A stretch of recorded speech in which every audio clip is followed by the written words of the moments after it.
Hola, mi nombre es Alan y en este video les explicaré el flujo de información genética, el dogma central de la biología molecular que explica la síntesis de proteínas o material genético. Pues básicamente el flujo de la información corresponde a tres pasos: la replicación, la transcripción y la traducción de DNA. Y pues esto, como dogma central de la biología molecular, está en constante actualización. Eso significa que lo que se piensa hoy, pues el día de mañana puede cambiar. Esto por las investigaciones y descubrimientos que se van realizando día a día. Por ejemplo, ahora se sabe también que además de estos tres pasos existe una retrotranscripción y replicación también del RNA mensajero. Pues pasando a detalle en los pasos del flujo de información genética, la replicación tiene diversas características generales. La primera de ellas es que es de carácter semiconservativo. Esto significa que dos hebras de ADN madres darán lugar de manera simultánea e independiente dos hebras hijas, cada una pegadas a las hebras madres. Esto de forma secuencial y con carácter bidireccional. En el caso de células procariotas, el origen es monofocal. Esto significa que comienza siempre en un punto determinado del cromosoma circular, denominado origen o ORI, y la replicación progresa formando dos horquillas de replicación. En cambio, en el caso de eucariotas es diferente. Aquí tenemos una replicación multifocal, pues en cada cromosoma existen múltiples orígenes de replicación, cientos o miles de ellos, replicones en toda la cadena de ADN, que dan lugar a un número doble de horquillas de replicación. Otra característica es que tenemos la participación de diversas enzimas, como ellas la ADN polimerasa, que es la que produce ADN nuevo. Las polimerasas producen un ataque nucleofílico sobre el fosfato alfa. Este libera pirofosfato inorgánico y se va alargando el ADN. Ya lo veremos a detalle. Y aquí pues se forma un enlace nuevo fosfodiéster. Existen muchas polimerasas clasificadas en familias, como tanto en eucariotas como en procariotas y hasta incluso virus. Y pues la imagen que vemos acá corresponde a la enzima ADN polimerasa beta, que la tienen seres humanos. Otra característica de la replicación son los cebadores o moldes iniciadores. Los cebadores pues son fragmentos de nucleótidos que necesita la polimerasa para iniciar a trabajar. Otra característica es la producción de ADN de 5' a 3'. Esta característica indica que la formación de proteínas bajo esa perspectiva va del nucleótido fosfato en posición 5 hacia el extremo 3' donde está el hidroxilo libre de esta azúcar. Entonces, como podemos ver en la imagen, los nucleótidos se van a ir pegando a la par de esta línea. La ADN polimerasa pues irá pegando en cada uno de estos nucleótidos los que corresponden en este sentido, de 5' a 3'.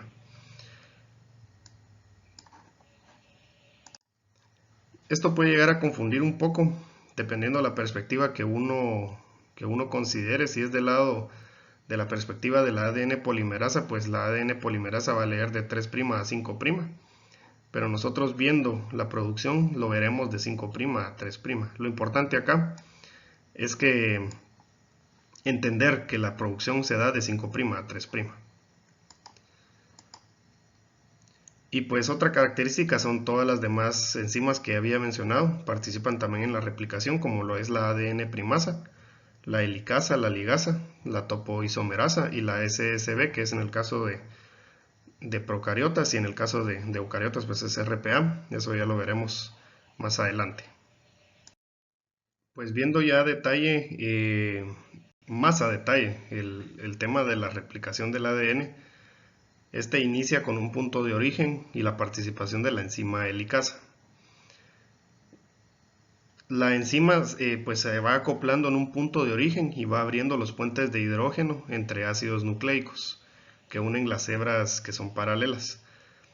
Esto pues se da lugar en un área en un lugar del cromosoma en donde hay un gran contenido de adeninas y de timinas.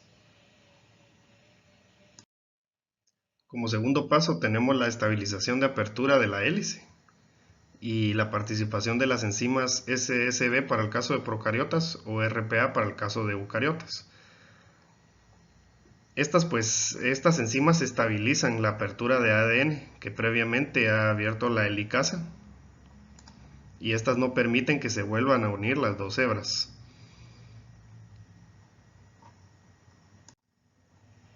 Y pues esto sucede antes de que se vayan adicionando los DNTPs que formarán la nueva cadena junto con la ADN polimerasa. Acá también participa la topoisomerasa y esta es la encargada de trabajar por delante de la horquilla de replicación para evitar superenrollamiento, es decir, va ubicada en esta parte y lo que va haciendo, como ya mencioné, pues va evitando que se sobreenrolle. Pues bueno, una vez que las hebras están separadas de manera estable, tenemos el tercer paso, que es la inserción del cebador de parte de la enzima primasa. Y esta pues se encarga de formar pequeños fragmentos de ARN de unos 10 nucleótidos conocidos como cebadores, RNA primers, RNA cebadores, complementarios a la hebra copiada durante la replicación. Esto es necesario para que posteriormente la enzima polimerasa tenga un punto de partida en el carbono 3' con el hidroxilo libre, para que inicie la síntesis de 5' a 3'. Para no confundir, como mencioné en unas diapositivas anteriormente, lo importante aquí es que la producción empieza de 5' a 3', independientemente de cómo lea las enzimas los carbonos correspondientes. Pues otros detalles importantes acá: la primasa tiene la particularidad de no necesitar cebador para comenzar la síntesis de la nueva hebra de ADN. La primasa se fija a regiones o genes promotores para comenzar su acción y pues para proporcionar energía se utilizan nucleótidos trifosfato. Pues continuando con los pasos de replicación, llegamos a la ADN polimerasa y síntesis de ADN. Aquí tenemos el resumen de reacción de una cadena de ADN con n cantidad de nucleótidos. Al sumarse los DNTPs, pues nos van uniendo un nucleótido más a la cadena y se va liberando los últimos grupos fosfato en forma de pirofosfato. Las polimerasas llevan a cabo la síntesis de la nueva cadena de ADN emparejando los desoxirribonucleótidos trifosfato, estos son los llamados DNTP, con los desoxirribonucleótidos complementarios correspondientes del ADN molde. Los DNTPs que se usan en la replicación de ADN contienen 3 fosfatos unidos al grupo hidroxilo 5' de la desoxirribosa, y dependiendo de la base nitrogenada, pues así van a ser los DNTPs. Aquí tenemos los 4 que corresponden al DNTP para la adenina, para la guanina, para la citosina y para la timina. La reacción fundamental es una transferencia del grupo fosfato en la que el grupo 3', que tiene el ion hidroxilo, actúa como un nucleófilo en el extremo 3' de la cadena que está en crecimiento. Las polimerasas pueden unir hasta 1000 nucleótidos por segundo. Las ADN polimerasas también realizan otras funciones durante el proceso de replicación. Además de participar en la elongación, pues desempeñan también una función correctora y reparadora gracias a su actividad exonucleasa 3', que les confiere capacidad de degradar el ADN partiendo de un extremo de este. Si esto no sucede, pues se daría lugar a mutaciones. Por otro lado, la otra hebra abierta queda retrasada, esta que ven acá, y esta pues está dispuesta en sentido contrario, por lo que se le van agregando de 5' a 3', de este sentido a este sentido, lo que se le conoce como fragmentos de Okazaki, que son unidos por otra enzima llamada ligasa. Esto pues, esta enzima lo va sellando y va uniendo estos fragmentos de manera sucesiva. Pues básicamente lo que acabamos de ver son los pasos de la replicación y ya vimos las características generales de este paso del flujo de información genética. Vamos a ver de manera general algunos tipos de ADN de polimerasas, en este caso de procariotas, y algunas características generales. Tenemos por ejemplo la polimerasa 1, que es bastante abundante en E. coli, corresponde al 95% de su actividad enzimática, y esta pues repara por escisión con la actividad exonucleasa, el procesamiento de fragmentos de Okazaki en la hebra retrasada. La Taq polimerasa, que es usada en pruebas de PCR, es un ejemplo de esta polimerasa 1, y pues esta carece de corrección de pruebas. La polimerasa 2 participa en la reparación de ADN, el reinicio de la replicación para evitar lesiones, y se cree que también es una copia de seguridad de la polimerasa 3. También se cree que el papel principal de la polimerasa 2 es la capacidad de dirigir la actividad de la polimerasa en la bifurcación de replicación y ayuda a detener los desajustes terminales de derivación que realiza la polimerasa 3. Pasando ahora a la polimerasa 3, pues es la enzima principal en la replicación, consta de 3 conjuntos. El conjunto alfa, que es el centro de la actividad de la polimerasa, el conjunto epsilon, que es el corrector de pruebas exonucleolítico, y el conjunto teta, que puede actuar como estabilizador para epsilon. Tenemos ahora la polimerasa 4, participa en la mutagénesis no dirigida, activándose mediante la inducción de SOS, causada por las polimerasas estancadas en la bifurcación de replicación. La inducción de SOS, para los que no lo saben, es una respuesta global al daño de ADN, que se produce cuando los daños acumulados son tantos que impide el avance de la maquinaria de replicación. También realiza síntesis de translesiones en la bifurcación de replicación estancada. Por ejemplo, eludir los aductos de N2-desoxiguanina a un ritmo más rápido que atravesar el ADN no dañado. Al carecer de esta polimerasa, pues se tiene una mayor tasa de mutagénesis generada por agentes que dañan el ADN. Para la polimerasa 5, pues esta participa también en respuesta de mecanismos de SOS y en mecanismos de reparación de ADN de la síntesis de translesión.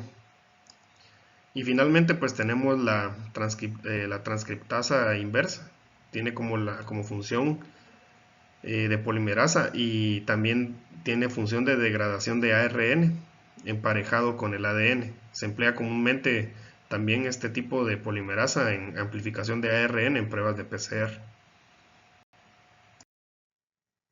Lo que vimos anteriormente correspondía a polimerasas para procariotas. Y en esta slide pues tenemos las polimerasas para eucariotas y sus características generales. Tenemos como primer grupo la familia X, que corresponde a las polimerasas beta, lambda, sigma y mu. Estas se encuentran principalmente en vertebrados y algunas se encuentran en plantas y en hongos. Pues beta repara por escisión fragmentos alquilados u oxidados. La polimerasa lambda y mu están involucrados en la unión de extremos no homólogos y sirve como un mecanismo para volver a unir las roturas de doble cadena del ADN debido al peróxido de hidrógeno y a la radiación ionizante respectivamente, lambda y mu. Y pues el TDT se expresa solo en tejido linfoide y añade N nucleótidos a las roturas de doble hebra formadas durante la recombinación para promover la diversidad inmunológica. Pasando al siguiente grupo, tenemos las polimerasas alfa, delta, epsilon, zeta, que son la familia BET. Estas pues son principales polimerasas implicadas en la replicación de ADN nuclear. Por ejemplo, la alfa comienza con la replicación alargando un cebador de 20 nucleótidos por su alta procesividad. La polimerasa delta se hace cargo de la síntesis de las cadenas principales y retrasadas de la polimerasa alfa. También la polimerasa delta replica mayormente la hebra rezagada, además de la hebra principal. La polimerasa epsilon cumple con extender la cadena principal durante la replicación. Y la polimerasa Z aumenta la función catalítica de la polimerasa y participa en la síntesis de translesiones y no tiene actividad de exonucleasa. Exonucleasa pues es la que cataliza la rotura de enlaces fosfodiéster en los extremos de cadenas nucleotídicas. Pasando al siguiente grupo tenemos la familia Y, que corresponde a la polimerasa eta, iota y kappa. Estas están implicadas en la reparación de ADN por síntesis de translesión, ayudan a unir el sustrato y el extremo del cebador. Y finalmente pues tenemos la familia A, conformadas por la polimerasa gamma, teta y nu.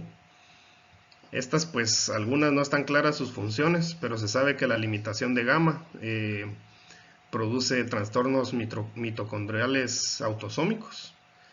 La función de teta es aún investigada y nu pues repara enlaces cruzados y es la polimerasa con menor eficacia de las que se conocen en este grupo. Y pues finalmente, pues como ya se había explicado también en procariotas, tenemos las transcriptasas inversas que tienen la funcionalidad de polimerasa. Y pues para concluir el tema de enzimas y procesos de replicación, aquí tenemos las familias y la clasificación de ADN polimerasas. Como podemos ver, existe una gran variedad de polimerasas y se han agrupado en estas familias que pertenecen tanto a eucariotas, procariotas y virus.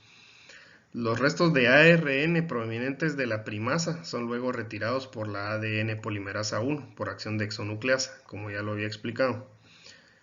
Todos los miembros de las familias que podemos ver aquí son capaces de copiar el ADN molde, pero requieren un iniciador que puede proceder de otra proteína o un fragmento de ADN o de ARN preexistente para añadir nucleótidos. Continuando con la siguiente etapa del flujo de información genética, pasamos a ver entonces la transcripción de ADN. A diferencia de la replicación, en donde se copiaba una cadena del ADN o un cromosoma entero, en la transcripción se crea un RNA mensajero a partir de la información genética contenida en un segmento nada más de ADN y su posterior traslado a un ribosoma, siendo la transcripción entonces más selectiva, ya que solo copia una parte de todo ese cromosoma. Viendo entonces algunas características del proceso de transcripción, como ya habíamos mencionado, es un proceso selectivo o específico que copia fragmentos específicos de un gen. Tenemos también tres tipos principales de ARN, el mensajero, el de transferencia y el ribosómico. El mensajero es el que se codifica en este proceso, ¿verdad? Es una secuencia de aminoácidos de uno o más polipéptidos especificados por un gen. El de transferencia es el que lee la información codificada del ARN mensajero y transfiere el aminoácido adecuado a la cadena polipeptídica en crecimiento durante la síntesis proteica. Y el ribosómico es el que forma parte de los ribosomas, que son las complejas maquinarias celulares donde se sintetizan las proteínas. En conclusión, el ARN mensajero es el producto del proceso de la transcripción, el cual se traslada posteriormente a los ribosomas. Pasando a ver el detalle del proceso de transcripción, iniciamos comentando sobre las ARN polimerasas, que es el protagonista que forma el ARN mensajero en este proceso. Las ARN polimerasas generalmente son holoenzimas formadas por varios factores o subunidades. Estas subunidades principalmente, ya sea eucariotas o procariotas, tenemos dos factores alfa, tenemos un factor beta y un factor beta prima. También tenemos un factor sigma, que al unirse con estos otros cuatro factores permite reconocer la secuencia iniciadora en la cadena de ADN, y este es el punto en donde se comienza a transcribir, liberándose así el factor sigma. O sea, una vez se une, el factor sigma se vuelve a liberar. Al hablar de eucariotas y procariotas, hay más subunidades que las diferencias, como el factor omega en procariotas. Y al igual que la replicación, el punto iniciador se da en regiones ricas en timinas y en adeninas. A esta sección, en este proceso, se le llama caja Tata, la cual se va a explicar más adelante. Antes y después de la caja Tata también suelen existir secuencias reguladoras, y el conjunto de estos reguladores e iniciadores se le denomina como promotores, que están ubicados en la secuencia de ADN. Viendo los pasos del proceso de transcripción, tenemos tres, que es el inicio, la elongación y la terminación. Explicando el inicio, pues se da cuando la ADN polimerasa encuentra un promotor, como bien se había mencionado en la diapositiva anterior, en la cadena de ADN.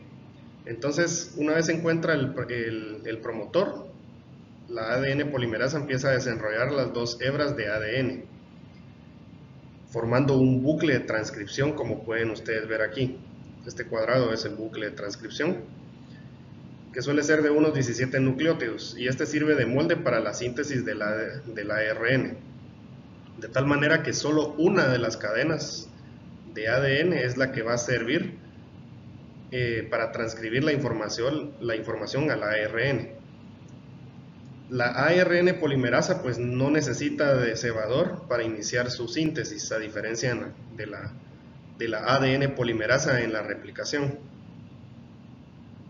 Sucede entonces después el siguiente paso, la elongación, donde la hebra de ARN se va alargando, creando nuevos nucleótidos. La cadena complementaria se le denomina cadena codificante, y la cual es idéntica en secuencia de bases al ARN transcrito, excepto que la timina es sustituida por un uracilo.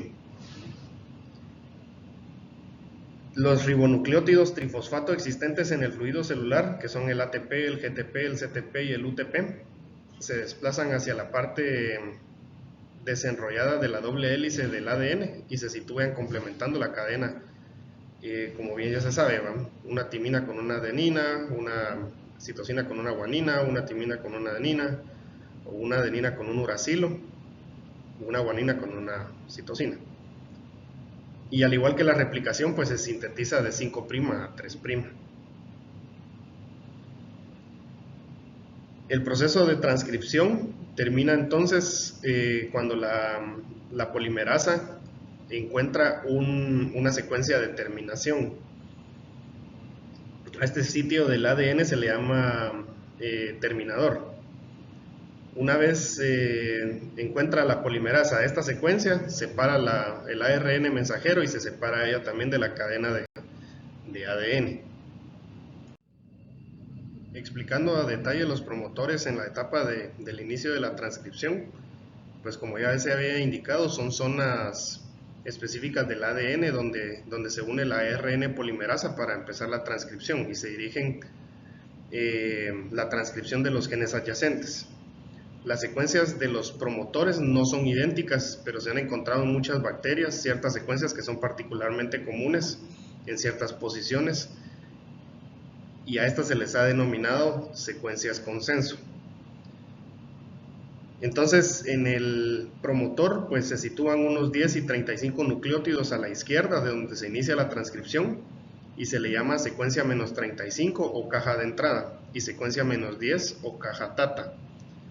Como bien ya les había mencionado, hoy vamos a explicar bien esto. Los elementos menos 10 y menos 35 reciben sus nombres al hecho de estar 35 y 10 nucleótidos atrás del inicio de la transcripción. El signo de menos solo significa de que está antes y no después de este sitio, ¿verdad? En eucariotas, como los seres humanos, La principal ARN polimerasa en las células no se une directamente a los promotores como la ARN polimerasa de las bacterias, sino que proteínas auxiliares llamadas factores basales de transcripción se unen primero al promotor. Entonces se van uniendo más factores de transcripción y cuando ya hay suficientes factores de transcripción se une la ARN polimerasa para iniciar el proceso de transcripción. Esto se da en eucariotas, a diferencia de procariotas. Y pues como ya se había visto, pues también se unen sitios donde hay mucha adenina y mucha timina, o cajatata. Viendo a detalle los terminadores en la transcripción, pues existen dos maneras de terminación para el proceso de transcripción. Uno de ellos es a través del RHO dependiente y el otro es a través del RHO independiente. En el primero, que es dependiente, el ARN contiene un sitio de unión para una proteína llamada factor RHO. El factor RHO se une a esta secuencia y comienza a desplazarse por el transcrito hacia la ARN polimerasa. Cuando alcanza a la polimerasa en la burbuja de transcripción, el RHO separa el transcrito de ARN del molde de ADN y libera la molécula de ARN, de tal forma que ahí termina la transcripción. En el caso de la RHO independiente, pues depende de secuencias específicas en la hebra molde del ADN, y conforme la ARN polimerasa se acerca al final del gen que se está transcribiendo, llega a una región rica en nucleótidos de citosina y guanina. Entonces el ARN transcrito de esta región se dobla sobre sí mismo y los nucleótidos de guanina y citosina complementarios se unen entre sí. Esto da como resultado una horquilla estable que causa que la polimerasa se detenga. En un terminador, la horquilla le sigue un tramo de nucleótidos de uracilo en el ARN que se empareja con nucleótidos de adenina en la plantilla de ADN. La región complementaria de uracilo y guanina del transcrito de ARN forma solo una débil interacción con la plantilla de ADN. Entonces esto junto con la polimerasa detenida produce suficiente inestabilidad para que la enzima caiga y se libere el nuevo transcrito de ARN. Después de la terminación, la transcripción pues se termina y un transcrito de ARN o una hebra de ARN mensajero está listo para su uso en la traducción. Otras diferencias entre eucariotas y procariotas en el proceso de transcripción, pues en procariotas no hay separación física en la traducción y transcripción, en cambio en eucariotas sí, la transcripción se da en el núcleo y la traducción se da en el citoplasma. En procariotas los ARN mensajeros llevan varios genes, en eucariotas por lo general llevan un gen. En procariotas hay solo un tipo de ARN polimerasa, en eucariotas hay 3, una para cada tipo de ARN. Y en procariotas el ARN mensajero sufre pocas modificaciones posttranscripcionales. En eucariotas sí, hay varias modificaciones, entre ellas la eliminación de intrones. Para finalizar, la última etapa del flujo de información genética corresponde a la traducción de ARN mensajero. En esta etapa, ya con el ARN mensajero generado previamente en la transcripción, pues este se decodifica para construir una nueva proteína o subunidad de proteína que contiene una serie de aminoácidos específicos. La traducción es un proceso bien complejo porque lleva un elevado coste de energía de un 80 a un 90% de toda la biosíntesis y porque también tiene una fuerte regulación. Al menos 32 tipos de ARN de transferencia son portadores de aminoácidos en este proceso. Participan también los ribosomas, que están formados por unas 70 proteínas y 5 ARNs diferentes. Son ARNs ribosomales. También se tiene el ARN mensajero molde, que es el que ya explicamos, que es el que se hizo en la transcripción. Se tiene más de una docena de enzimas y factores proteicos adicionales para asistir al proceso de traducción, que tiene también un inicio, una elongación y una terminación. Existen unas 100 proteínas adicionales para la modificación de las distintas proteínas y participan más de 300 macromoléculas diferentes en este proceso. Pues estas son las características. Bien, antes de pasar a las etapas de la traducción, es necesario conocer cómo funciona el código genético. Las proteínas que están compuestas por 20 aminoácidos diferentes, como es la alanina, la metionina, la valina, la histidina, etc., no se pueden formar por sí solos a través individualmente de cada uno de los nucleótidos de un ARN mensajero. Entonces, por tanto, la codificación funciona en grupos de 3 nucleótidos, lo que conforma un triplete o un codón.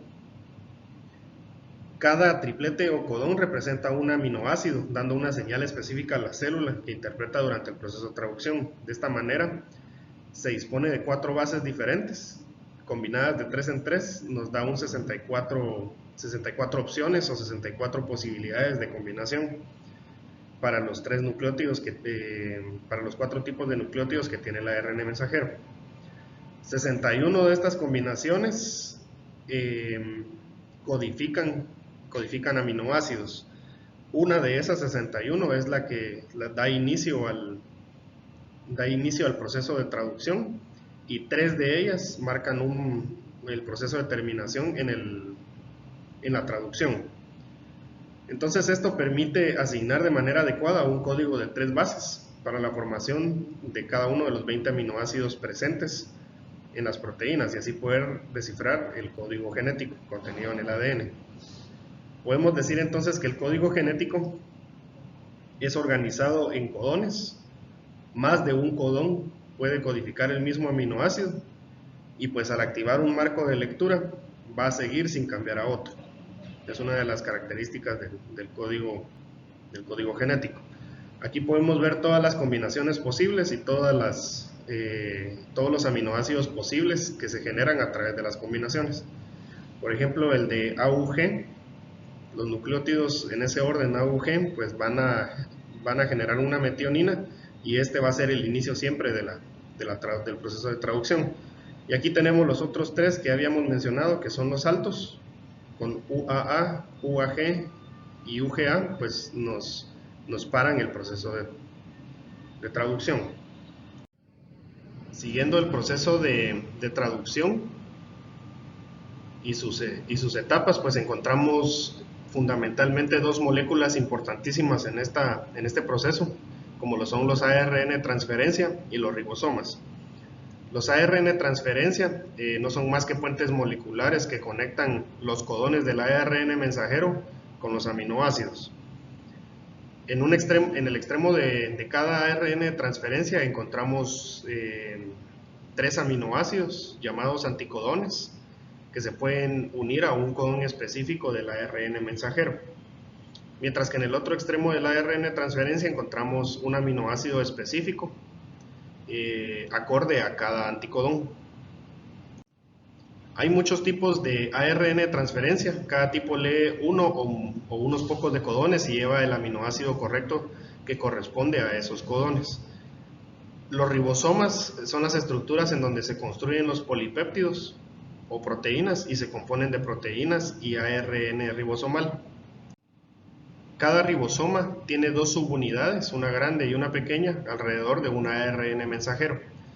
El ribosoma proporciona un conjunto de espacios útiles o huecos en donde los ARN transferencia pues pueden aterrizar o pueden unirse con los codones del ARN mensajero y así entregar su respectivo aminoácido.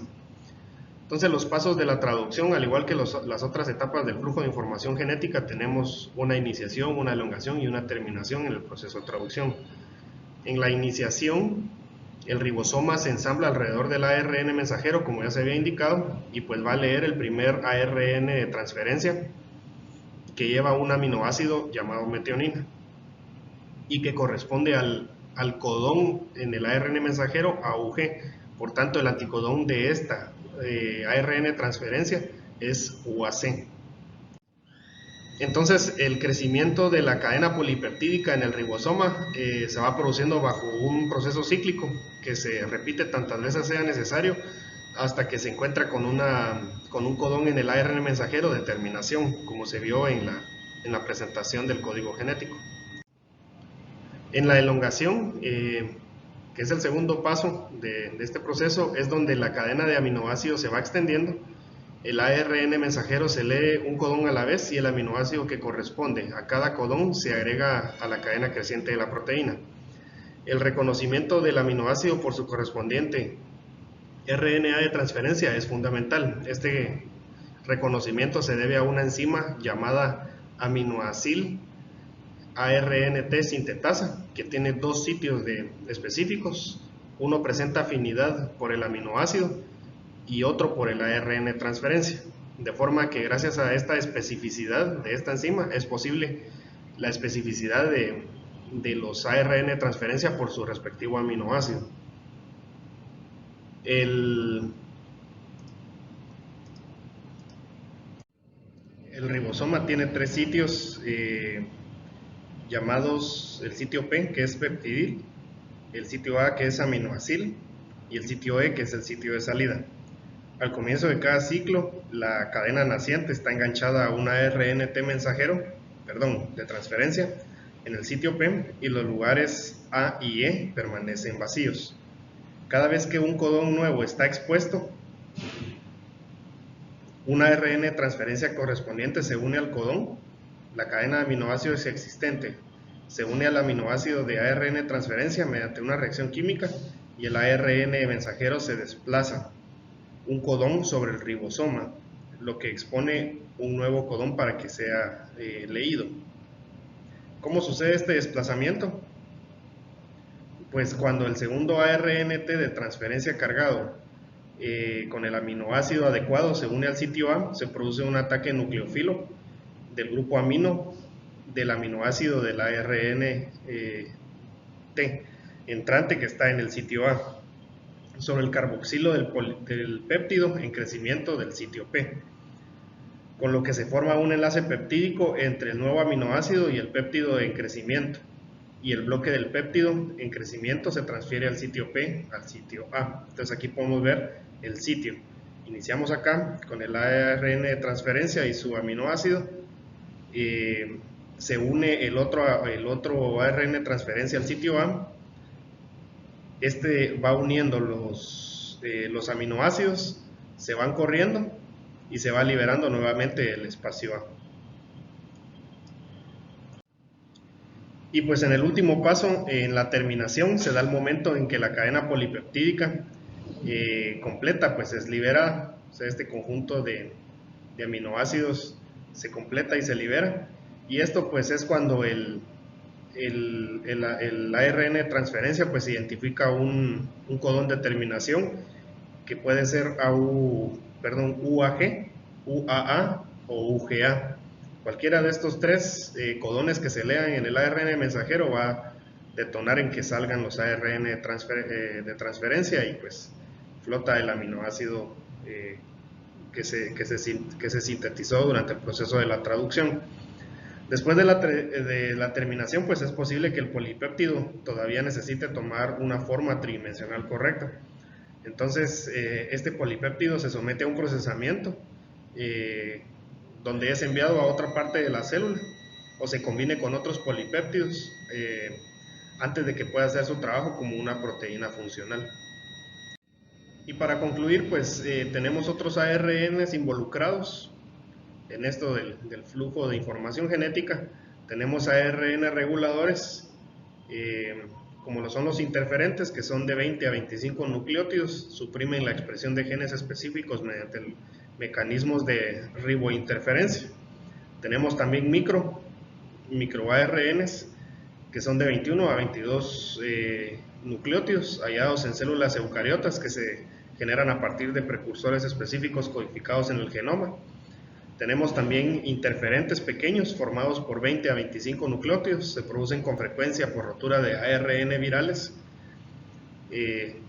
Tenemos antisentido, ARNs antisentido, que es la hebra complementaria no codificadora de una hebra de ARN mensajera codificadora. La mayoría de estos inhiben genes, pero unos pocos activan la transcripción. Tenemos también los no codificantes, que regulan la expresión genética en eucariotas.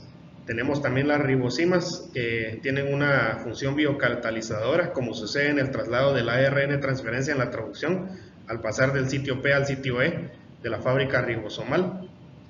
Este es un ejemplo claro de una ribosima. Aquí interactúa una ribosima en el proceso que vimos en la presentación anterior. Y tenemos el ARN mitocondrial, que tienen su propio aparato de síntesis proteica y son transcritos por una ARN polimerasa mitocondrial específica. Y el ARN mitocondrial, que posee su propia polimerasa y funciona como una procariota, codifica tanto ARN como ADN, no desperdiciando tantas secuencias en su regulación. Pues eso sería la presentación. Les dejo en el último slide la bibliografía o referencias consultadas. Muchísimas gracias.